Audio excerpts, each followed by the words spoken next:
Bonjour à tous.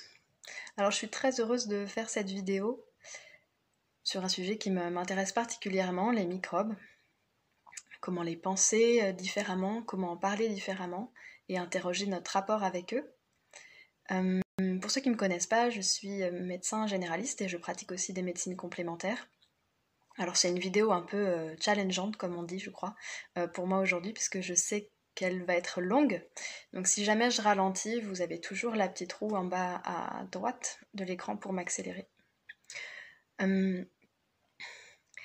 C'est un sujet qui est important, alors non pas seulement par rapport à la pandémie qu'on vient de vivre, mais parce que on est tous concernés en fait par les maladies infectieuses et vous verrez à quel point au fur et à mesure de cette vidéo.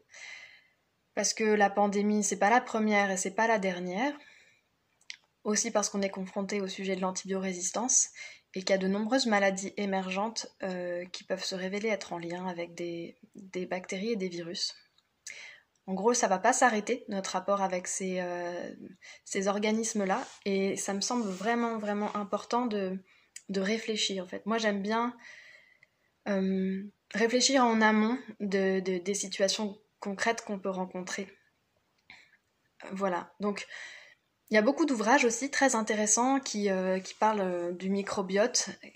Donc le microbiote a permis de mettre vraiment en avant tout un aspect des microbes et de révéler un peu cette ambivalence en fait qu'on a vis-à-vis d'eux, entre les bons et les mauvais.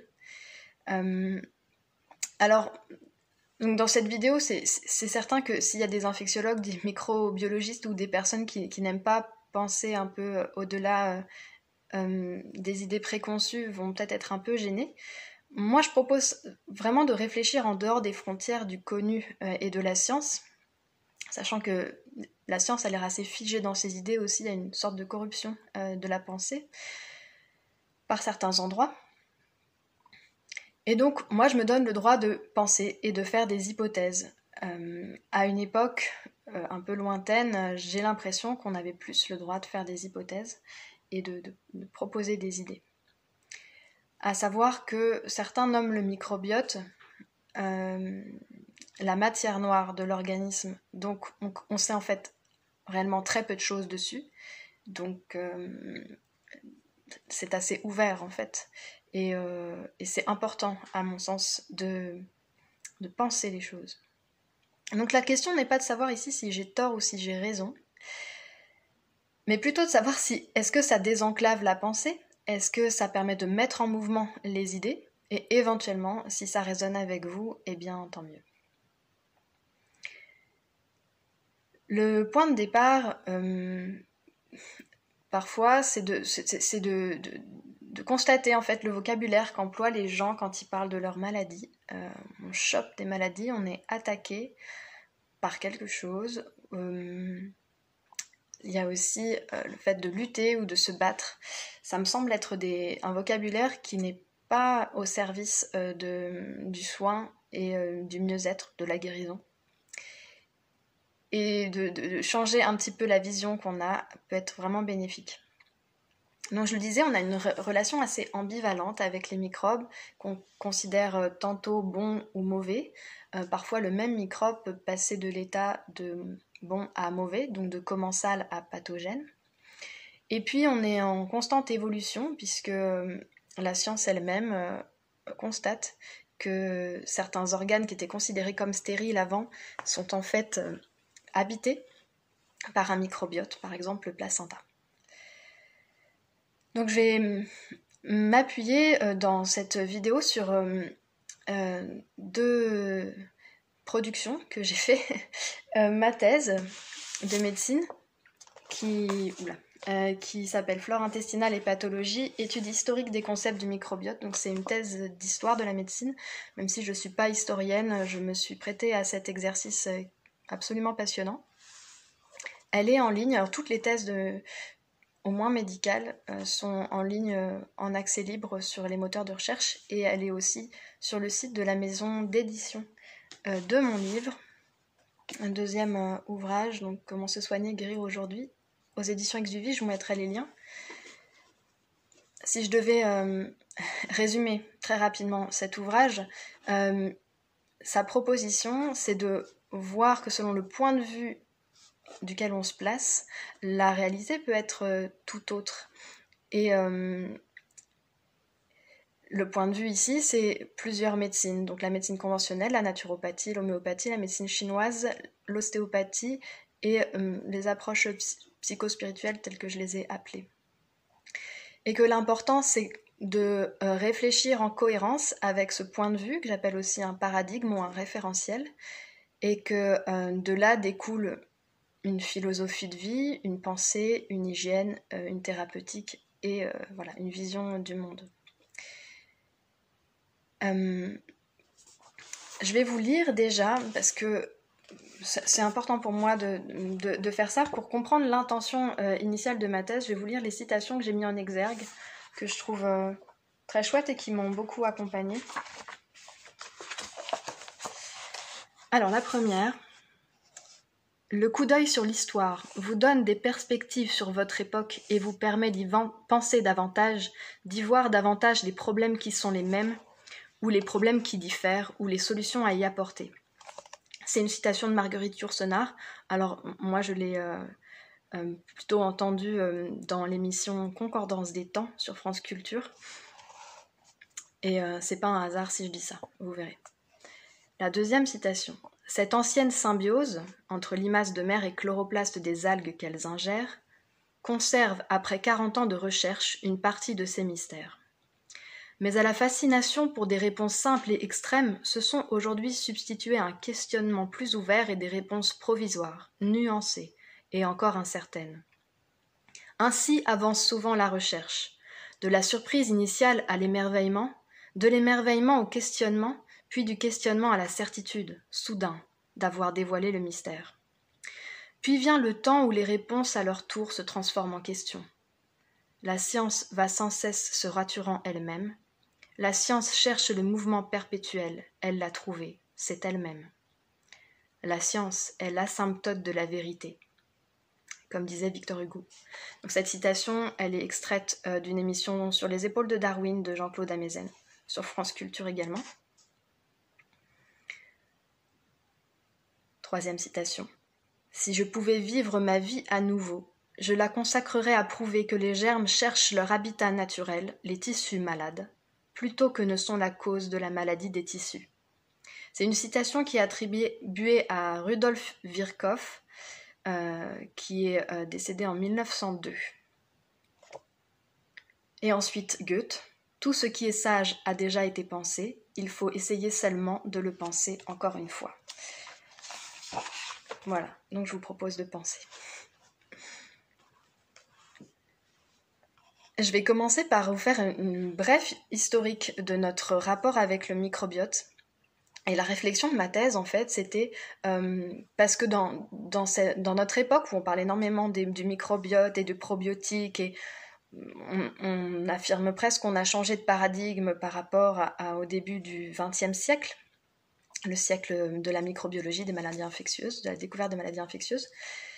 Eh bien, moi, j'ai plutôt montré que non, qu'il y avait une concordance des temps entre notre époque aujourd'hui et le début du XXe siècle, mais qu'on n'était pas vraiment dans un changement de paradigme, qu'on ne s'était pas ouvert à un nouveau rapport avec les microbes.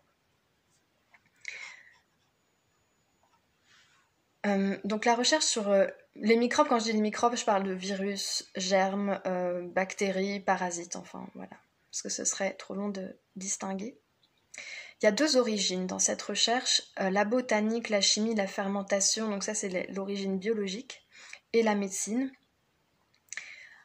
Avant de découvrir, grâce aux outils techniques, les microbes, on avait déjà cette intuition de substances invisibles qui existent à l'extérieur comme à l'intérieur du corps, donc qui sont présentes dans le corps, dans l'air, dans les aliments, et qui peuvent être soit bénéfiques pour la digestion, soit maléfiques en générant des maladies. Et que ce soit dans l'Antiquité ou à des époques plus récentes, jusqu'au XIVe, XVe, XVIe siècle, on a beaucoup axé les soins sur les soins intestinaux, parce que l'intestin était un peu un réservoir de ces substances invisibles. Au XVIe siècle, on comprend que les vers intestinaux sont associés à des problèmes physiques, par exemple des migraines ou des problèmes psychiatriques. Et ça va être vers le XVIe, XVIIe qu'on va identifier les microbes avec le microscope. Au XVIIe siècle, il y a toute une sémantique sur les associations biologiques qui se développe, surtout du côté de la biologie. On va parler de parasitisme, mais ce qui est intéressant, c'est de voir qu'on va dire que le parasitisme d'abord est secondaire aux perturbations des humeurs. Donc d'abord, les humeurs du corps sont perturbées. Ça va être mis en balance au XIXe siècle où on va découvrir qu'il y a des parasites aussi chez les personnes en bonne santé en situation de commensalisme, une autre association biologique possible.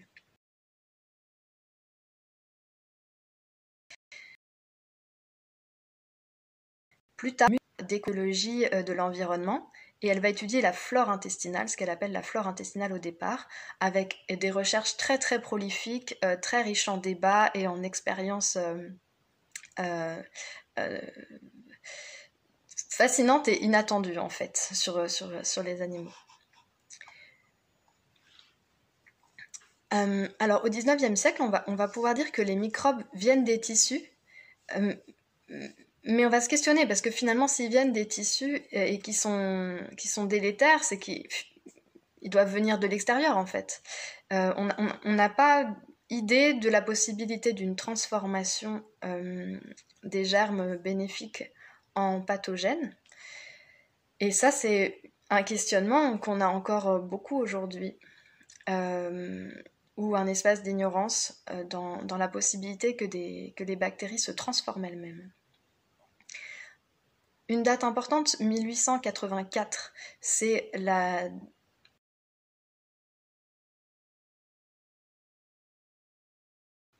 mais cet allemand, un homologue de Pasteur, qui définit les maladies infectieuses. Donc c'est à ce moment-là qu'on va commencer à associer un germe à une maladie. Donc tel tableau symptomatique est associé à un germe, par exemple la tuberculose, et voilà, et porte un nom particulier. C'est les postulats de Koch. Fin 19e, début 20e, on s'intéresse à l'équilibre de la microflore intestinale et on comprend qu'il y a des bons microbes qui inhibent ou qui empêchent les mauvais. Donc il y a une forme d'équilibre qui se tient et que l'alimentation est déterminante pour établir cet équilibre. C'est aussi l'apogée de l'idée d'auto-intoxication intestinale dont on parle beaucoup courant XXe siècle dans la naturopathie et dont on reparle aujourd'hui. C'est la notion que certains maux, que ça peut être des maux cutanés, donc la peau, les reins, les glandes, l'athérosclérose, ont pour origine des bactéries ou des toxines intestinales qui migrent du fait d'une perméabilité intestinale. Mais, encore une fois, on constate aussi qu'il y a des bactéries qui se transloquent comme ça dans le corps, à l'extérieur donc de l'intestin, chez les organismes en bonne santé. On a Metchnikov qui nous dit que la théorie de l'auto-intoxication est une des théories les plus controversées de l'époque, au début du XXe siècle, et ça se heurte à des difficultés techniques qu'on est en train de lever aujourd'hui.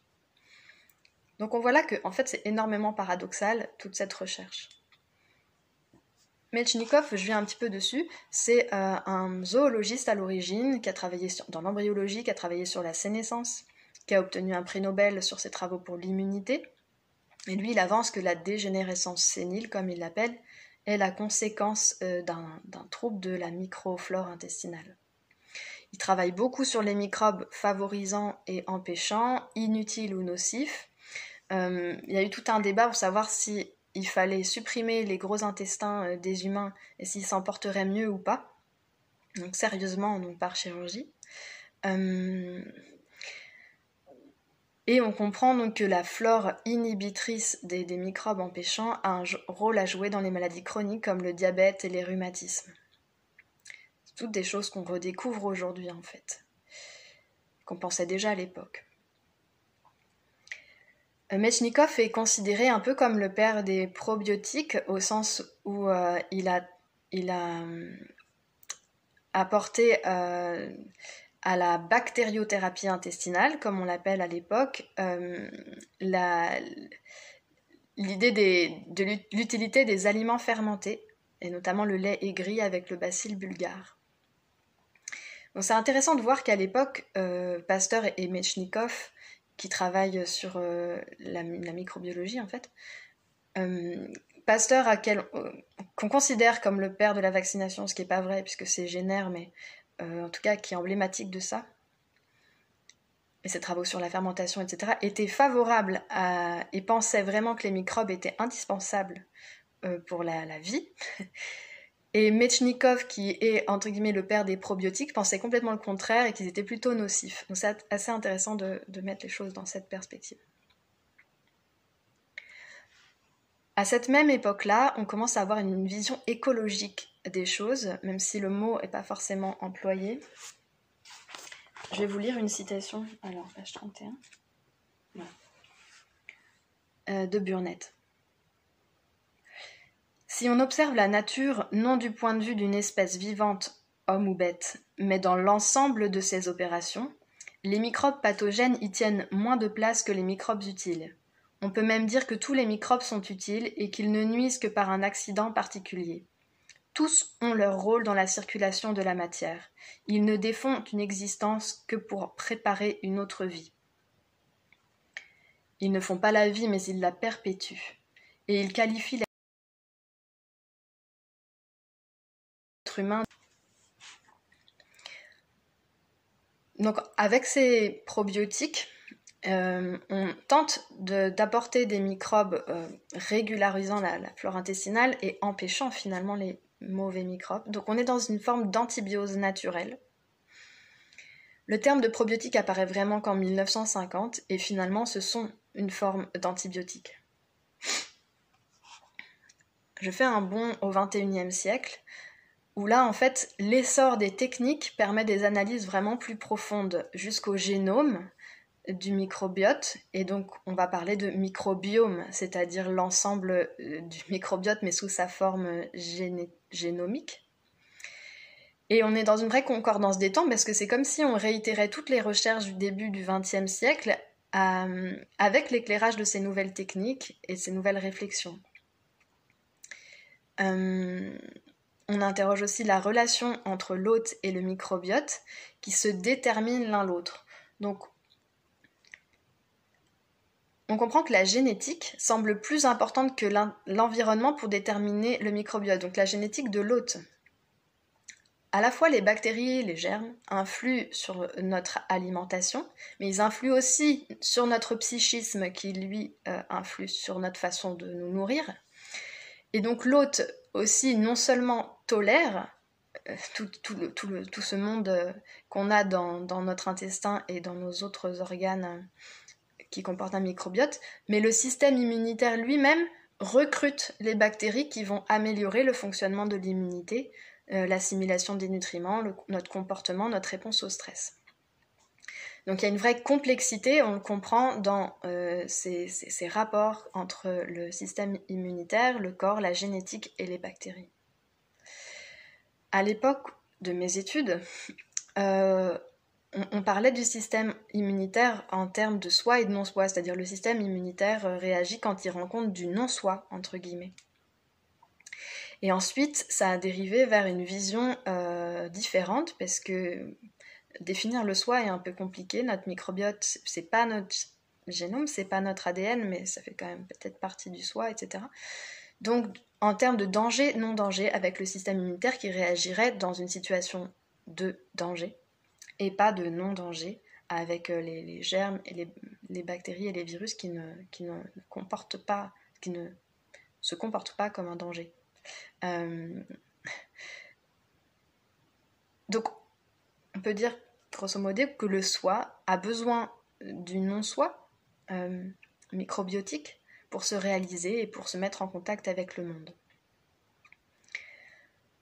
C'est important parce que quand on se représente ou quand on s'imagine le microbiote, quand on en pense quelque chose avec, par exemple, ces vers, les candidats, etc., dont on parle beaucoup, pour moi, c'est important de s'interroger dans la globalité et de ne pas penser séparément de nous les bactéries qui peuvent nous affecter.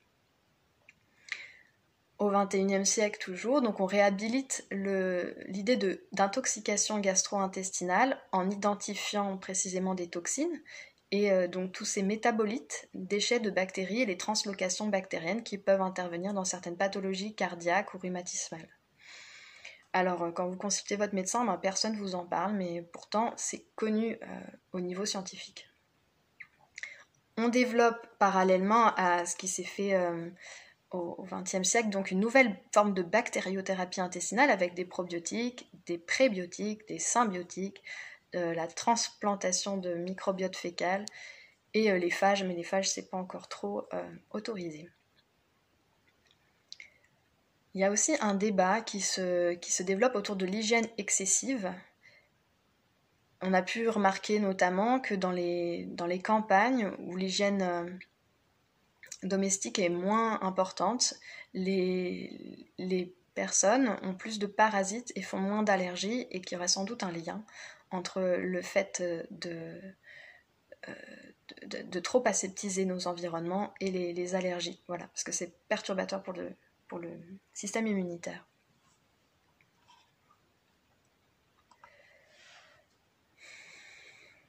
Je vais parler de la notion d'axe.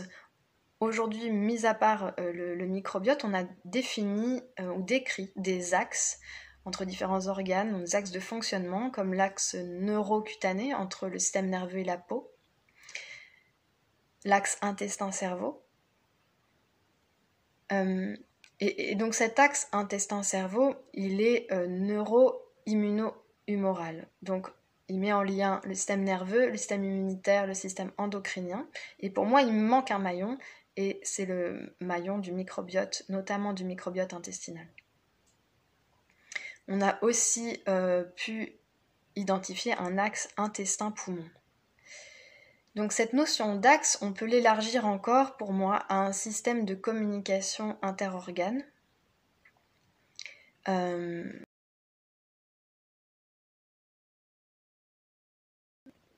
Stériles et qui ne le sont pas, donc jusqu'où on repoussera les frontières de ces visions entre organes stériles et organes contenant ou associés à un microbiote. Et moi, ça me fait imaginer qu'on pourrait voir un tas de partenariats, d'axes en fait, ou de communication interorganes, pourquoi pas entre le poumon et la peau, pourquoi pas une communication générale des différents microbiotes entre eux, du microbiote intestinal, le microbiote de l'oreille, de la gorge, microbiote vaginal, etc. Avec des systèmes de communication via soit des messages chimiques, soit d'autres types de messages. J'irai pas plus loin là-dessus.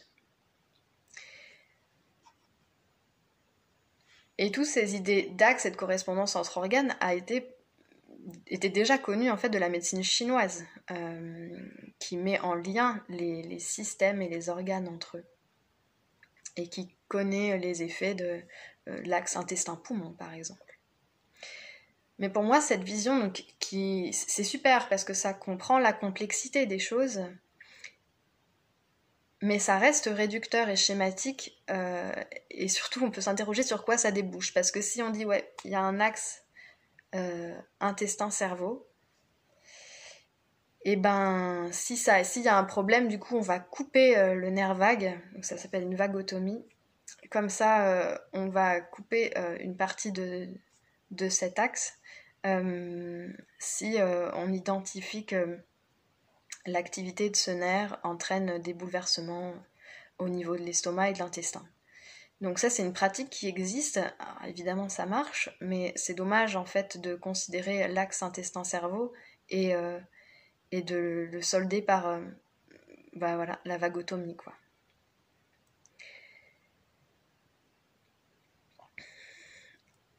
XXIe siècle toujours, donc même fin du XXe siècle en fait, le paradigme des postulats de corps qui identifie un germe associé à une maladie va être appliqué aussi à la génétique, où on va essayer de rechercher un gène responsable d'une maladie. Donc cette relation de causalité linéaire extrêmement limitée. On cherche toujours en sciences et en médecine conventionnelle le plus petit élément possible qui permette d'appliquer une thérapie cible, un truc anti un seul germe, pour modifier un seul aspect du génome. Et plus on est précis et ciblé, mieux c'est. Alors c'est complètement l'inverse en médecine complémentaire, où on essaie d'être le moins ciblé possible, mais le plus global possible, et de prendre en compte la totalité, la globalité, en fait la complexité de la personne.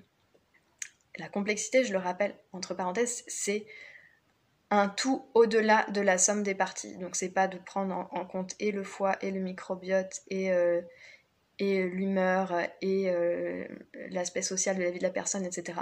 Pas de faire une somme de tous ces trucs-là, mais de voir la réalité qui dépasse cet ensemble-là.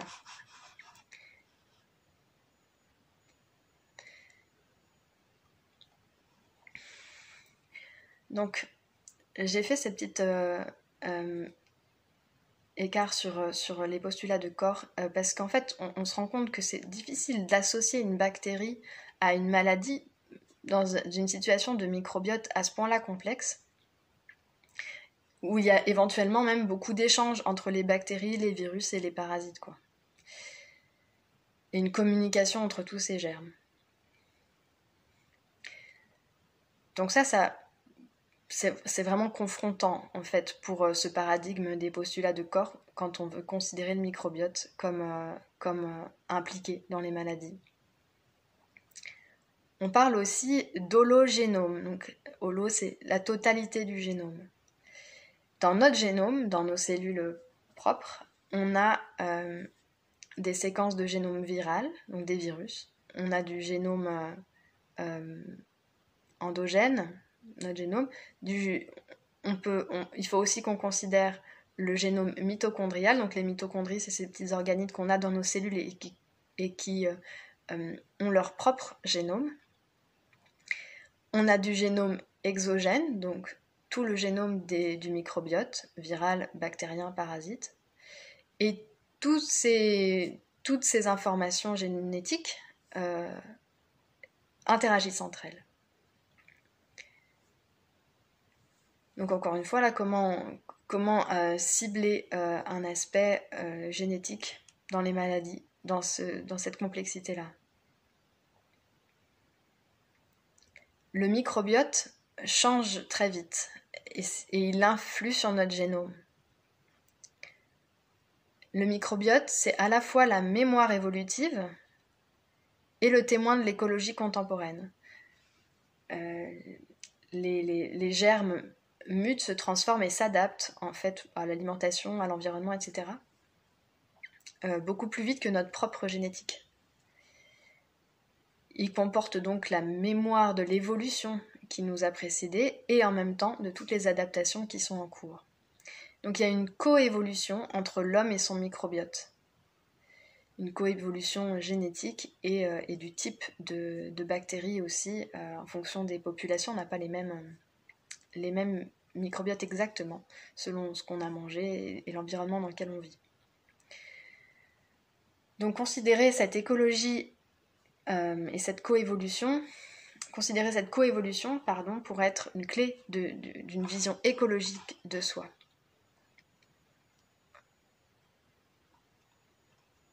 Alors maintenant qu'on sait tout ça, on peut s'interroger sur les applications et remarquer que dans le développement des médicaments, on ne considère pas du tout les effets indésirables qui peuvent se produire sur le microbiote ou sur la perméabilité intestinale. On ne pratique pas les analyses de microbiote, sauf certains laboratoires qui sont décriés par la médecine conventionnelle. Je ne dis pas qu'il faut le faire, mais Je constate juste que malgré toutes les connaissances qu'on a et toute la science qu'on a développée autour du microbiote, il n'y a absolument aucune application en médecine de routine en fait qui est faite, à part donner de temps en temps des probiotiques quand on donne des antibiotiques. Et encore, c'est loin d'être systématique. Et voilà, on n'a pas non plus de traitement vraiment efficace sur le microbiote.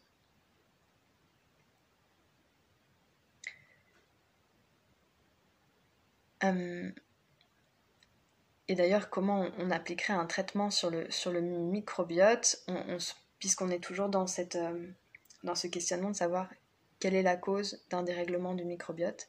Est-ce que c'est le terrain, ce qu'on appelle le terrain, ou est-ce que c'est autre chose? Donc est-ce qu'on doit traiter le terrain? Est-ce qu'on doit se traiter soi-même?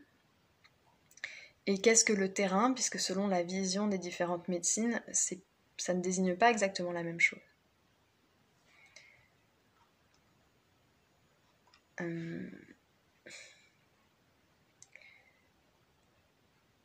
Si je vais faire une synthèse de tout ça, donc le microbiote intègre le génome de la nature, de l'environnement en nous, et négocie notre relation au monde.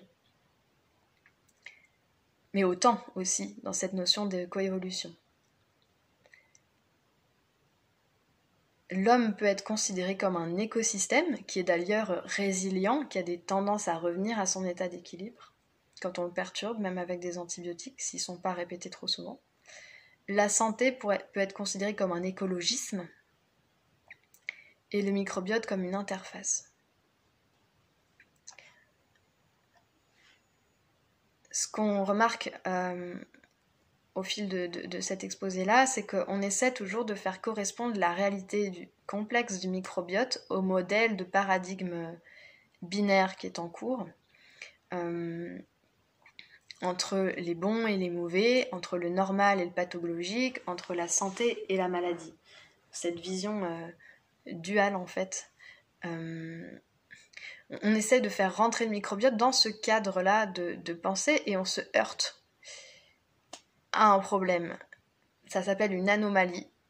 Et quand dans un paradigme on rencontre une anomalie, on est appelé à changer de paradigme. C'est un moment un peu critique dans la pensée.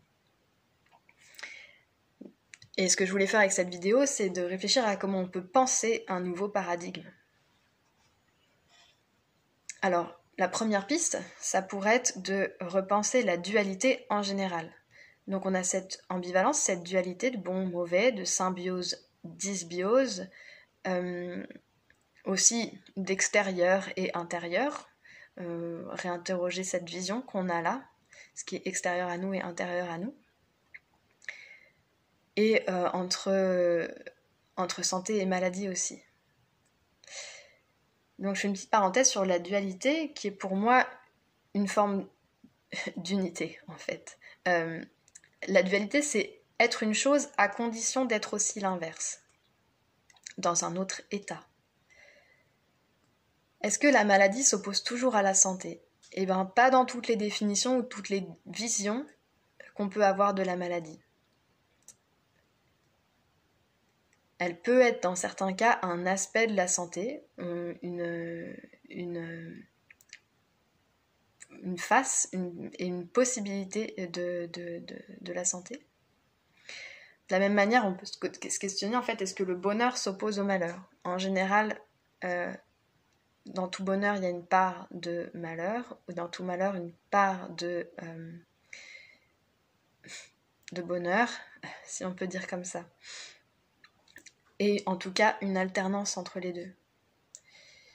D'une certaine manière, l'un va mener à l'autre, ou l'un contient l'autre, de la même façon que la faiblesse contient ou révèle une force, par exemple. Donc, il faut revoir la façon dont on pose les questions au microbiote. La deuxième piste, alors certains scientifiques proposent que toutes les maladies infectieuses sont des dysbioses. Donc c'est intéressant, ça veut dire qu'on sort de la vision des postulats, un germe, un tableau clinique, un nom de maladie, et qu'on considère le tout. Donc dès qu'il y a une infection, en fait, c'est pas juste le germe qu'on identifie, mais une dysbiose générale au niveau du corps. Alors moi, je pense un peu comme ça, mais après, c'est... Encore une fois, on pense comme ça, mais de là en tirer des conclusions et le type de traitement et quelle est la cause de la dysbiose, j'attends de voir, en fait, à quoi ça mène et en quoi ça réinterroge notre rapport avec les microbes. Dans tous les cas, quand on pense comme ça implique de considérer l'ensemble des microbiotes comme un tout écologique qui interagit avec soi. Et donc l'infection est un déséquilibre de l'ensemble. Et ça vaut pour tout. Même ce qu'on appelle les candidoses, même pour les maladies de Lyme, et toutes les maladies qui n'ont pas le nom d'une infection et qui devraient peut-être d'ailleurs. Donc à la fois je disais, je pense un peu comme ça, mais je pense que c'est pas seulement une dysbiose. C'est pour moi surtout un déséquilibre dans la relation. Dans la relation. On parle plus uniquement de gérer un problème de système immunitaire qu'il faut booster ou je ne sais quoi. On parle plus de c'est la faute au microbiote, mais du lien de communication entre les deux. J'aime bien parler de ça parce que c'est beaucoup plus abstrait et beaucoup moins facile à capter ou mettre... les mots qui me viennent vont pas, mais de cibler une thérapeutique sur quelque chose qui est de l'ordre de la relation.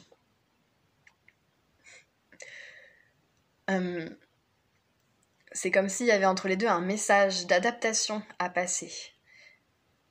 Et je reviens sur la citation de Virchow au début, c'est les tissus malades, aujourd'hui on pourrait dire qu'ils ont une faiblesse même autant physiologique, biologique que énergétique, qui engendrent l'apparition des germes.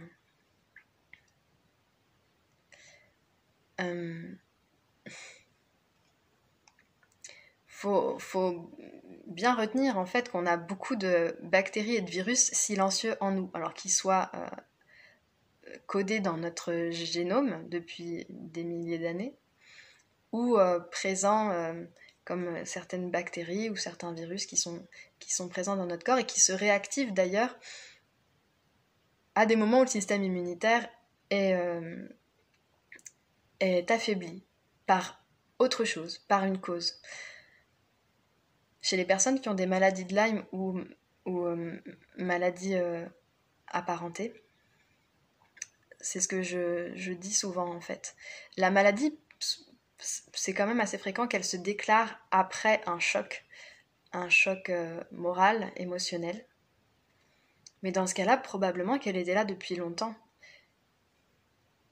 Ça arrive de toute façon qu'on constate la maladie effectivement après une morsure de tique de manière très rapprochée, mais parfois il n'y a pas cette notion-là, ou probablement la morsure était ancienne, mais dans ce cas-là, il y a une cause qui intervient et qui fait qu'il y a tout d'un coup un dérèglement entre les deux. Alors on va dire c'est le système immunitaire qui s'effondre et donc que la bactérie prend le dessus, mais pour moi il n'y a pas que ça. C'est vraiment la relation entre les deux qui est brisée.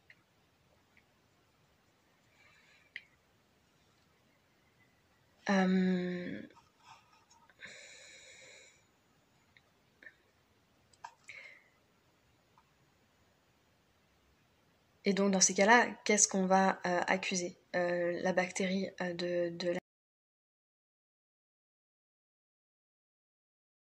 maladie ou un dérèglement supérieur qu'on appellera de la force vitale, je reviendrai dessus tout à l'heure, de l'énergie vitale de la personne, qui change tous les rapports qu'il peut y avoir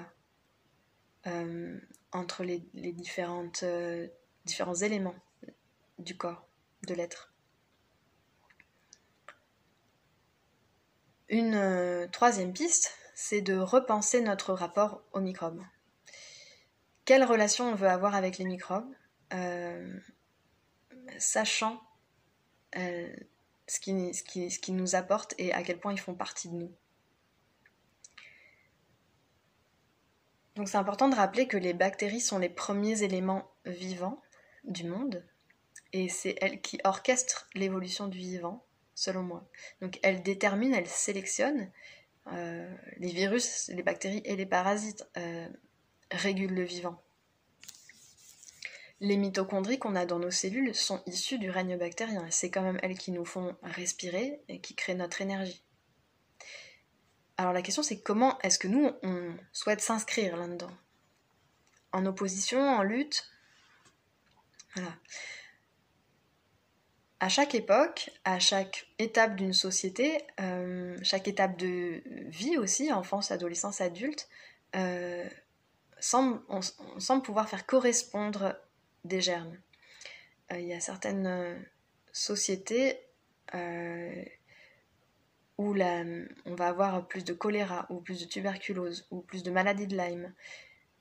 On pourra toujours se raconter plein d'histoires sur les conditions d'hygiène, et c'est une réalité en fait. Mais en prenant un peu de recul, on peut vraiment voir ces associations-là, ces correspondances.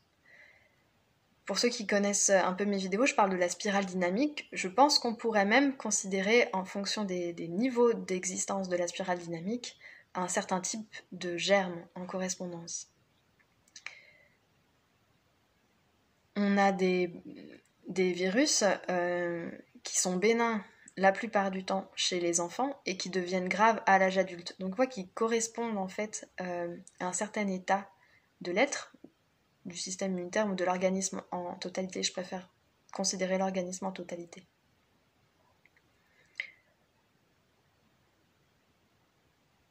Et en fait, chaque tentative de repousser un germe sélectionne le germe, les germes. Que ce soit les vaccins, je ne sais pas si on peut en parler, mais on sait en fait, et quelle que soit notre position par rapport à ça d'ailleurs, que ça entraîne potentiellement une sélection bactérienne et un déplacement épidémique. Quel que soit l'avis qu'on a là-dessus. Le monde vivant ne peut pas échapper à la régulation bactérienne et virale. C'est une loi de la nature, selon moi encore. Mais... Donc plus on essaie de repousser par des antibiotiques et des thérapies préventives, plus on risque de créer une sélection. Et notre lien avec les microbes, qui peut parfois s'exprimer à travers des infections, se fera toujours un passage, quel que soit ce qu'on essaye de faire. Parce que le monde est en constant changement sur le plan de l'environnement. Je vous apprends rien. Parce qu'il y a des désordres énergétiques au niveau mondial comme au niveau personnel. Et que ça nécessitera toujours une adaptation. Et que pour s'adapter, on a besoin du message des virus, des bactéries, des parasites.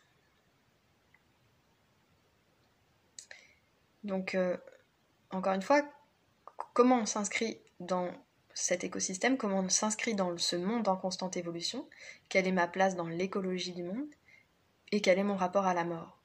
La maladie interroge toujours le rapport à la mort, les maladies infectieuses encore plus, et on voit à quel point les maladies infectieuses suscitent des passions, sont tabous, déchaînent les émotions et les peurs des gens. Ça cristallise énormément de choses.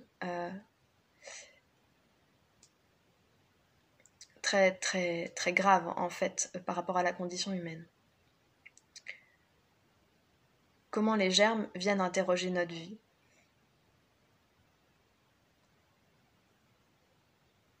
Et donc, in fine, quand on a une infection, mais j'y reviendrai, qu'est-ce qui dysfonctionne en moi et par rapport à quoi, par rapport à qui, Et que dois-je faire pour m'adapter à ça?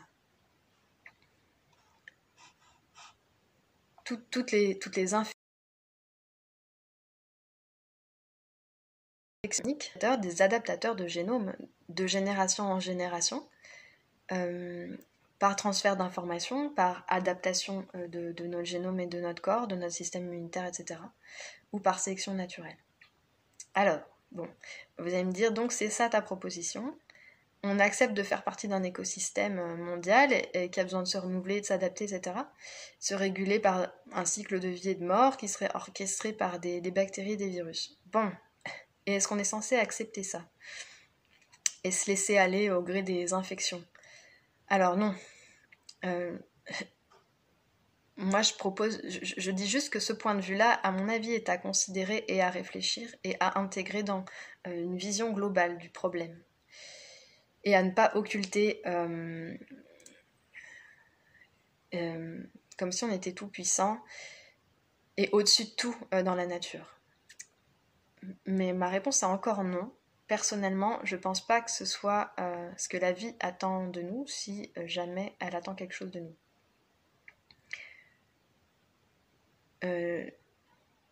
Je pense que comme il existe dans la nature les moyens de se soigner et de guérir,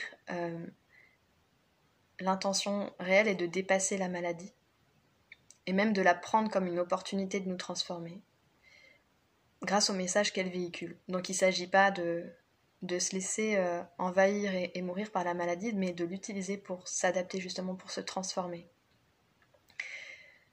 La maladie, elle nous montre, en fait, nous manifeste le dérèglement intérieur, sous n'importe quelle forme qu'il soit d'ailleurs, et nous invite à nous transformer à travers ce dialogue, à travers la relation avec notre corps, avec le monde, avec soi, avec le monde dans l'environnement, ou le monde énergétique aussi, au sens large. Et donc pour moi, les germes sont en quelque sorte les interprètes de cet échange. Pour éclairer encore cette recherche d'un nouveau paradigme, une nouvelle façon de voir les microbes, je vais pour le coup reprendre un petit peu la structure de mon livre, qui est toujours la structure de ma pensée aujourd'hui, donc sous forme de point de vue, de référentiel ou de paradigme médical. Donc le premier, la médecine conventionnelle, qu'on vient de largement développer, quel est son point de vue ou sa compréhension des microbes. Donc c'est tout ce qu'on a vu, et je pense qu'il ne faut pas le renier, et je ne renie pas du tout que les bactéries et les virus tuent les gens, évidemment. Ce que je dis, c'est que ce n'est pas la cause initiale, que la cause se situe ailleurs. Alors certes, une fois qu'on donne les antibiotiques, le germe disparaît, et la maladie est en apparence guérie, mais la cause n'est pas guérie, et donc la cause continue à œuvrer dans le corps d'une manière différente. La médecine conventionnelle a tendance, pour l'instant, n'est pas prête à accepter l'idée de crypto-infection ou d'infection froide. Donc c'est toutes les maladies vectorielles de type maladie de Lyme qui créent des symptômes extrêmement polymorphes, des états de santé dramatiques, parfois. Et que la médecine conventionnelle se refuse à estimer que ces maladies-là sont d'origine infectieuse.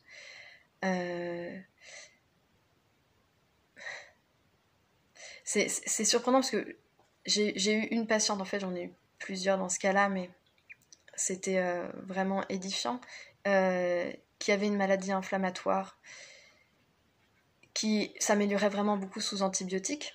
Et quand elle a dit ça à l'infectiologue, il lui grosso modo, lui a dit « Ben non, c'est pas possible, ce que vous avez, c'est une maladie inflammatoire d'origine inconnue, donc ça peut pas être bactérien. » On peut se questionner, mais comment on peut arriver à une pensée aussi figée et des phrases qui n'ont pas de sens comme celle-là, en fait. C'était une clé en or pour comprendre les maladies qu'on ne comprend pas, en fait. Bon. Dans le paradigme naturopathique, pour faire assez court, donc là on considère à nouveau que c'est les tissus malades qui entraînent l'émergence de microbes. Donc il faut d'abord soigner le terrain, donc l'état de chaque organe, des émotions, de la force vitale. Alors aujourd'hui, dans certains courants naturopathiques ou certaines pratiques naturopathiques, on est encore très anti-germes. On va beaucoup parler par exemple des candidoses et je trouve ça souvent très enfermant, la manière dont les personnes considèrent leur corps et leur maladie à travers ce candidat qui les envahit. Voilà. C'est pas forcément au service, quoi. En médecine chinoise, on considère que la maladie est d'abord un dérèglement énergétique. Ce dérèglement énergétique, il peut être d'origine interne ou lié à des facteurs environnementaux. Mais c'est d'abord un dérèglement énergétique qu'il va falloir réguler, réharmoniser pour que le germe, qu'on n'a pas besoin d'identifier d'ailleurs, s'en aille. En homéopathie, ce que je vais développer un peu plus parce que c'est la médecine que je pratique, on n'a pas besoin de connaître le nom du germe et on n'a même pas besoin en fait de savoir si la maladie est infectieuse ou non pour soigner. Parce qu'on ne traite pas la maladie, encore moins le germe, on traite la personne malade. Et comme en médecine chinoise, on traite son dérèglement énergétique, on n'appelle pas ça comme ça, mais un dérèglement dynamique de la force vitale, qui va s'agir aussi de rééquilibrer, de réharmoniser. Donc, dans la pratique homéopathique, parfois, pour certaines techniques très précises, c'est intéressant de savoir le nom du germe et encore.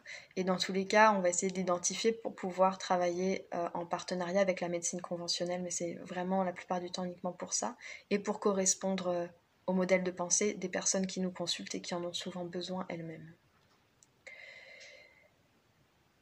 Alors, comme on traite le malade, en fait, on va avoir parfois le même remède pour traiter des maladies infectieuses complètement différentes.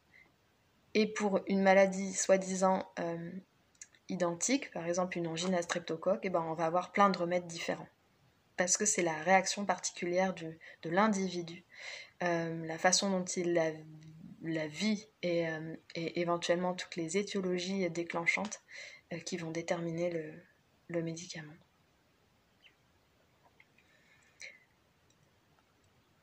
En homéopathie, on a classifié différents niveaux de santé et en fonction de ces niveaux de santé, un certain nombre de germes peuvent intervenir ou non. C'est-à-dire que quand on est dans un très bon niveau de santé, on ne peut pas avoir certains germes et quand on descend en niveau de santé, ça va correspondre à différents autres germes, comme je le disais tout à l'heure pour les sociétés ou les époques. Et c'est assez intéressant à voir en fait.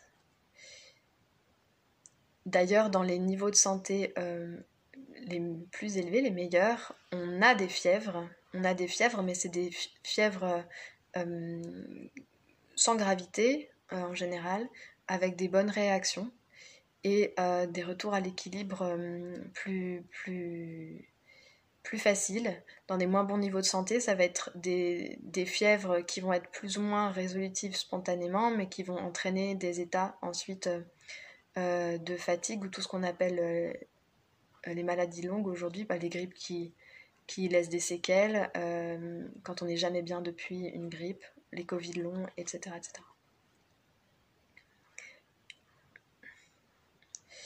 Je prends le sujet des épidémies en homéopathie. On parle de génie épidémique. Parce qu'en général, on a un ou deux remèdes qui correspondent à la plupart des cas des personnes malades dans une épidémie. Et pour déterminer ce remède, on va prendre tous les symptômes des individus et remarquer qu'ils correspondent à un profil dynamique particulier d'un médicament. Un génie, du coup. Dynamique énergétique, si vous préférez. Et parfois, ce remède-là met en évidence une problématique présente dans l'inconscient collectif ou dans la situation de la société au moment de l'épidémie. Une sorte de réalité de la psychologie collective à ce moment-là.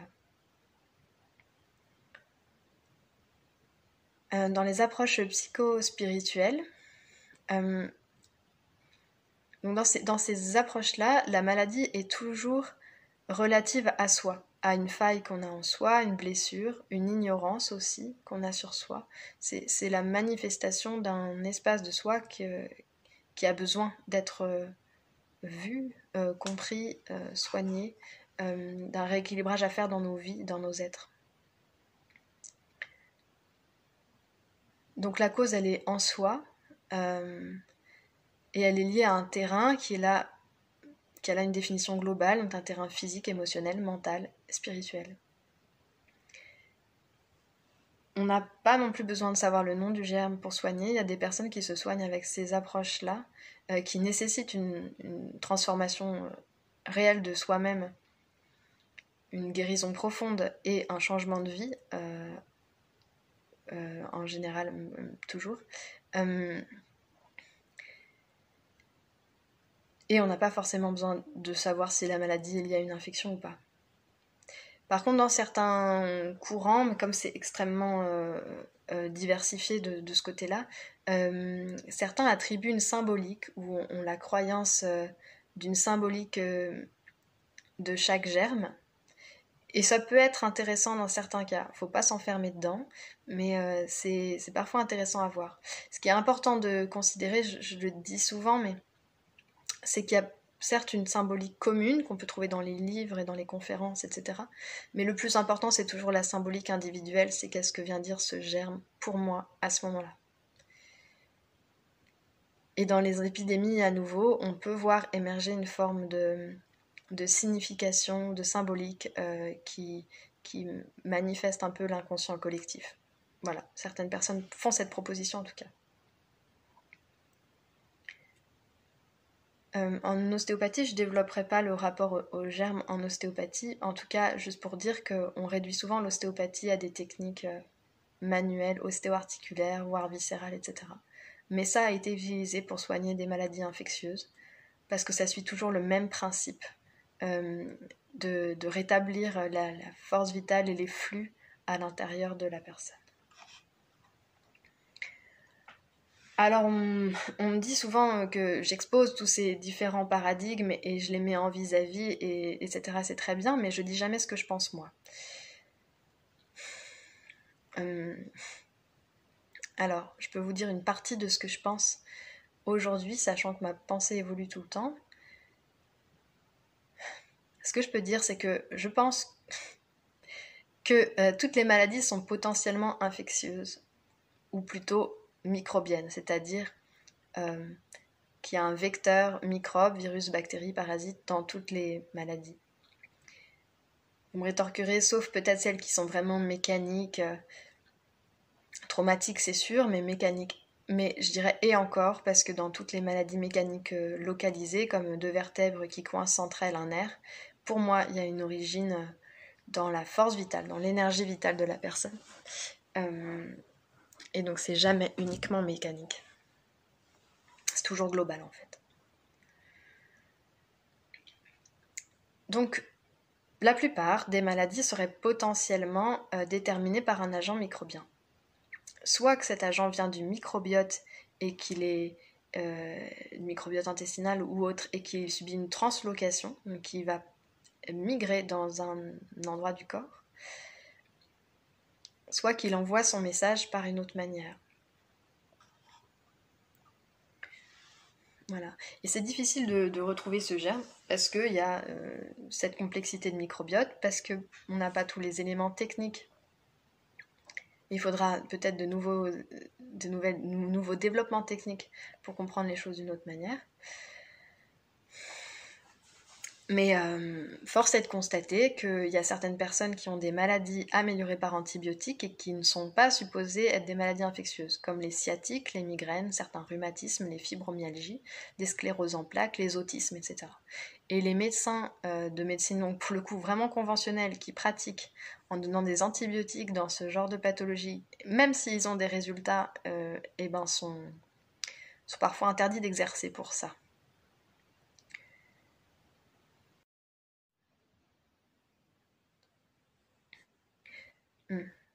Donc malgré cette vision, ça ne veut pas dire pour moi évidemment qu'il faut lutter contre les germes, mais réfléchir pourquoi ce germe se manifeste et comment il a trouvé sa place.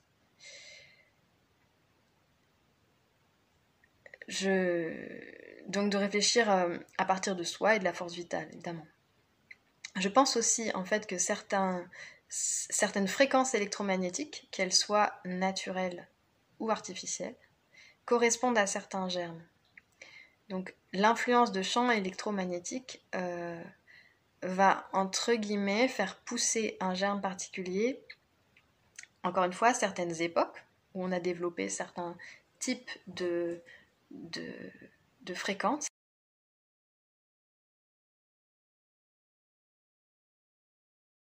Fréquences qui nous animent, nous, en fait, dont on est les propres producteurs. Il serait intéressant de ressortir les travaux du professeur Montagnier là-dessus, qui sont voilà, injustement occultés.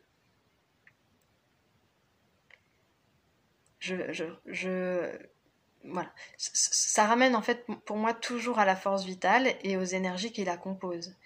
Et quand cette force vitale et ces énergies-là sont déréglées, ou quand on entretient, ou quand on doit s'adapter à de nouvelles fréquences électromagnétiques, et bah, certains germes vont émerger, mais pour nous permettre de changer, de nous transformer aussi.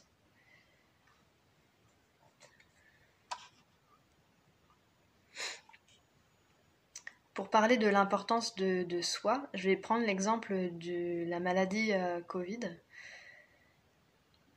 Beaucoup de personnes ont constaté, parmi les personnes qui me consultent aussi d'ailleurs, que le Covid faisait vraiment ressortir ce qui ne va pas en nous, vient appuyer là où on était faible.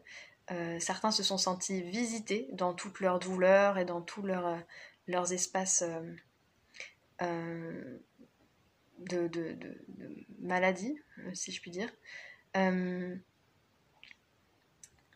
Ça a pu faire ressortir des maladies du passé ou des états mentaux du passé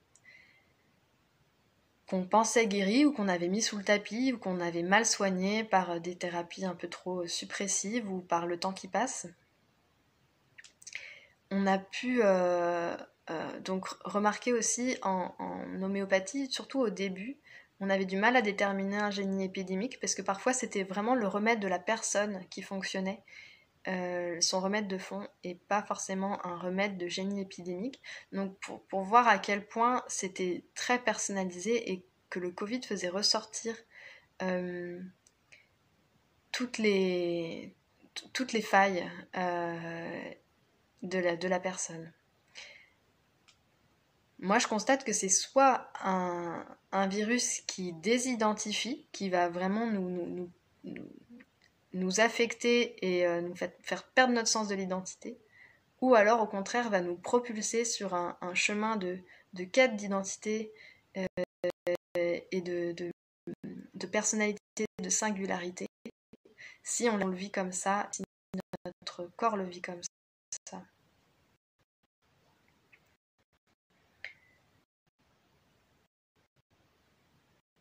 Et concrètement, de parler de tout ça, eh bien, d'une part, j'espère, pour dépasser la vision bon ou mauvais microbe, et de voir c'est pas qu'il est bon ou mauvais, c'est qu'il est nécessaire et nécessairement là, comme un artisan d'un cycle entre maladie et santé, un passeur de messages en fait, donc c'est complètement neutre. À quel point il est important de se focaliser sur le soi et ne pas accuser l'extérieur. Et pour ça, c'est toujours important pour moi de toutes ces pratiques de reliance à soi, au corps, et à l'esprit, à la conscience, par un travail énergétique, que ce soit en homéopathie, en médecine chinoise ou autre, un travail de visualisation, de voyage intérieur, quel qu'il soit. Les techniques de voyage intérieur, c'est des techniques complètement autonomes,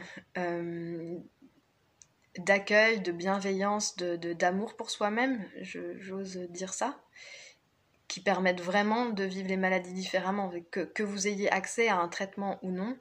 Pouvoir faire ça quand il y a une infection qui commence, c'est vraiment créer un partenariat avec son corps et développer des possibilités de soins, si ce n'est de guérison, au moins de trouver ce qui est juste pour soi, d'aller voir les bonnes personnes, d'avoir moins d'effets indésirables, etc. C'est des formes d'auto-hypnose dont je parle. Ça permet de développer une forme d'émerveillement pour ce qui a lieu, même dans la douleur, même dans la difficulté, même dans la souffrance. Voilà. Et tout ça a des effets, bien sûr, sur le microbiote. Quand on fait des séances de voyage intérieur, on ne change pas que des aspects, entre guillemets, du soi. Donc je conclurai en disant que malgré tout ce que j'ai pu dire, qui est très théorique, qui semble très scolaire comme ça, ou très peut-être froid, je sais pas, j'ai une pensée vraiment émue pour les personnes qui souffrent, qui ont perdu des proches de maladies infectieuses ou qui sont en plein dedans, qui sont accablés par des maladies chroniques que la médecine officielle refuse de leur reconnaître. Et mon message, ce serait pour ces personnes-là de ne pas trop se perdre en diagnostic et de vraiment se recentrer sur soi.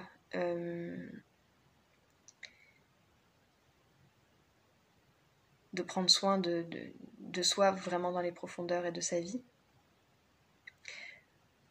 Et partant de là, en fait, toutes les solutions sont bonnes, même quand elles sont allopathiques, tant qu'on n'est pas dans une lutte ou qu'on n'essaye pas de booster le système immunitaire ou je sais pas quoi.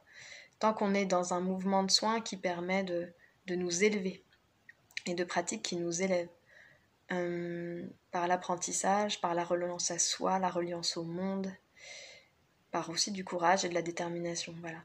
Mais c'est se relier à ce qui est vivant en nous.